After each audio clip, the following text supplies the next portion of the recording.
Welcome sa Tagalog Horoscope, ang iyong gabay sa pang-araw-araw na buhay. Hatid namin ang pinakadetalyadong horoscope na magsisilbing gabay mo sa pera, trabaho, pag-ibig, kalusugan, at swerte. Naway magtagumpay sa buhay ang lahat ng ating tagapakinig at subscribers sa buong mundo. Maraming salamat sa pag-subscribe at tanggapin ang siksik, liglig, at umaapaw na biyayang hatid ng Tagalog Horoscope. Ito ang iyong pang-araw-araw na horoscope para sa Capricorn para sa Mayo 6, 2025.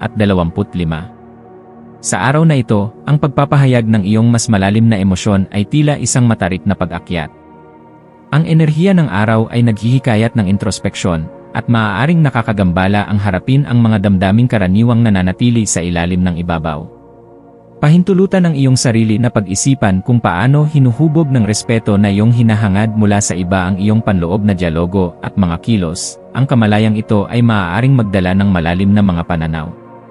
Habang tinatahak mo ang iyong paglalakbay ngayon, tandaan na ang simbolismo ng bukal ay kumakatawan sa pagbabagong buhay at daloy ng enerhiya.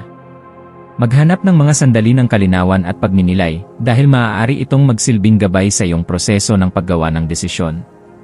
Sa diwa ng bukal, isaalang-alang kung paano mo mapapayagan ang iyong mga damdamin na malayang dumaloy sa halip na itago ang mga ito. Ang buwan sa Virgo ay nagdadagdag ng isang antas ng pagiging praktikal sa iyong araw, bagaman maaari ka ring maging madaling maapektuhan ng kawalan ng pasensya kapag nahaharap sa hindi praktikal na payo.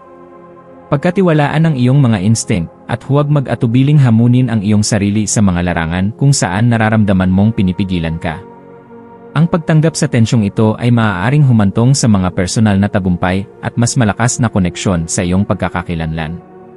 Habang itinutulak mo ang iyong mga limitasyon ngayon, maging mahinahon sa iyong sarili at kilalanin ang kahalagahan ng balanse. Maaaring maramdaman mong nahahati sa pagitan ng kagustuhang ipahayag ang iyong mga damdamin at ang takot sa kahinaan. Yakapin ang kompleksidad na ito, dahil ang pagmaster nito ay magdadala sa iyo sa mas malalim na pag-unawa hindi lamang sa iyong sarili kundi pati na rin sa mga koneksyong pinahahalagahan mo sa iyong buhay. Sa aspeto ng pag-ibig, ang araw na ito ay maaaring magdala ng mga pagkakataon upang mas mapalalim ang iyong koneksyon sa iyong kapareha o upang makilala ang isang taong maaaring maging mahalaga sa iyong buhay. Ang pagiging bukas sa iyong damdamin at pagpapakita ng tunay na sarili ay maaaring magbukas ng pinto sa mas malalim na ugnayan. Sa iyong karera, ang araw na ito ay maaaring magdala ng mga hamon na magtutulak sa iyo upang lumabas sa iyong comfort zone. Ang pagtanggap sa mga hamong ito at paggamit ng iyong mga natutunan mula sa introspeksyon ay maaaring magbukas ng mga bagong oportunidad para sa paglago at pag-unlad sa iyong profesional na buhay. Ang iyong maswerteng kulay para sa araw na ito ay asul, na sumisimbolo ng katahimikan at kalinawan ng isipan. Ang mga maswerteng numero ay 3, 7 at 11. Ang mga maswerteng gawain ay kinabibilangan ng pagninilay, pagsusulat ng journal, at paggugol ng oras sa kalikasan. Bilang pagtatapos, ang Mayo 6, 2025 ay isang araw ng introspeksyon at pagkilos. Sa pamamagitan ng pagtanggap sa iyong mga damdamin, pagbibigay daan sa iyong pagkamalikhain, at pagbibigay pansin sa iyong mga layunin, makakahanap ka ng bagong inspirasyon at direksyon.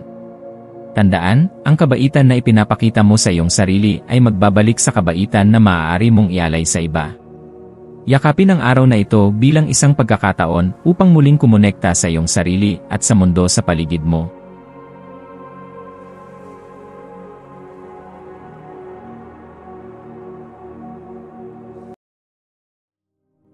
Tayo ay magkaroon ng kaunting sandali upang ipagdasal ang lahat ng mga dalangin ng ating mga subscribers, na sana'y matamo nila ang kanilang mga pinapangarap sa buhay, magandang trabaho, mabuting kalusugan, payapa at masayang pamumuhay, at siksik, liglig at umaapaw na biyaya at kayamanan.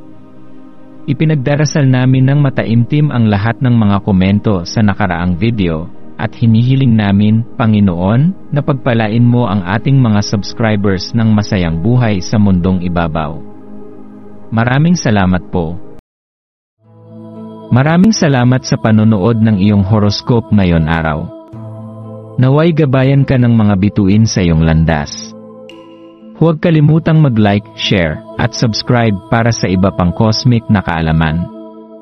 Hanggang sa muli, manatiling konektado sa universo.